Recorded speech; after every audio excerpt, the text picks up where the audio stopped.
Which of the following is not considered a risk factor of development of the esophageal malignancy?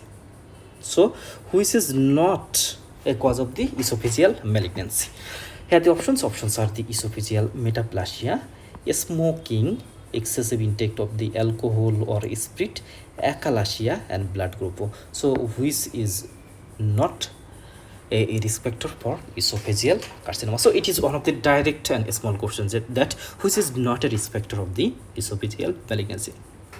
So we have to know about risk factor of the esophageal malignancy. So first of all, let's see the esophageal cancer.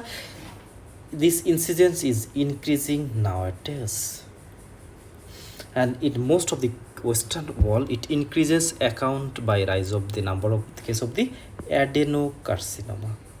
So in Western countries nowadays, the esophageal cancer increasing, and most of them are adenocarcinoma. In the UK, adenocarcinoma accounts for 65% of the all cases. And Barrett esophagus is a major risk factor for most of the esophageal adenocarcinoma. So the Barrett esophagus, it is one of the cause of the adenocarcinoma. Actually, what happens in case of the Barrett's esophagus? Suppose here we can see this is a esophagus, this is a esophagus, and this is the stomach. This is the stomach and this is the esophagus. So what happens in case of the lower esophageal sphincter when it incompetent or when it relaxes? Then what happen? There is the reflux of the acid, and we know the lining of the esophagus is the non-keratinized stratified squamous epithelium. On the other hand, the stomach is the columnar epithelium, in the columnar epithelium. So what happens when the acid reflux occurs in the esophagus? So this area, the non-keratinized epithelium, they are converted to the columnar epithelium of the stomach, and it is known as the Barrett esophagus. And this columnar epithelium, which is it normally not present in the esophagus, it may cause development of the adenocarcinoma. And here we can see in other region of the world, squamous cell carcinoma is common and linked to smoking. Actually think that the esophagus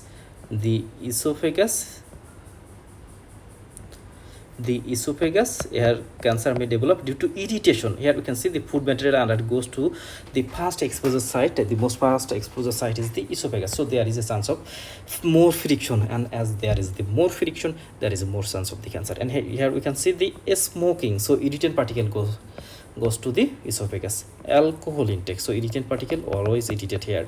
The diet rich in nitrosamine also irritate the esophagus. Then achalasia, that means it is the motility disorder.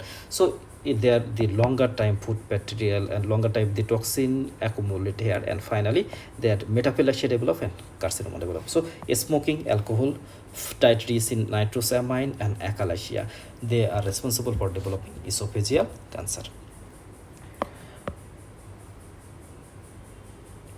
And the surveillance of the Barrett is important as it impacts 30-fold increase in the cancer risk. So Barrett esophagus, it is very, very important because the Barrett esophagus, it is responsible, or it increases 30 times to development of the esophageal cancer. In case of the invasive malignancy is diagnosed early, and survival may approach 85% at 5 years. So now see the blood group O is not a risk factor for the esophageal cancer. Achalasia is associated with the risk of developing a squamous cell carcinoma of the esophagus.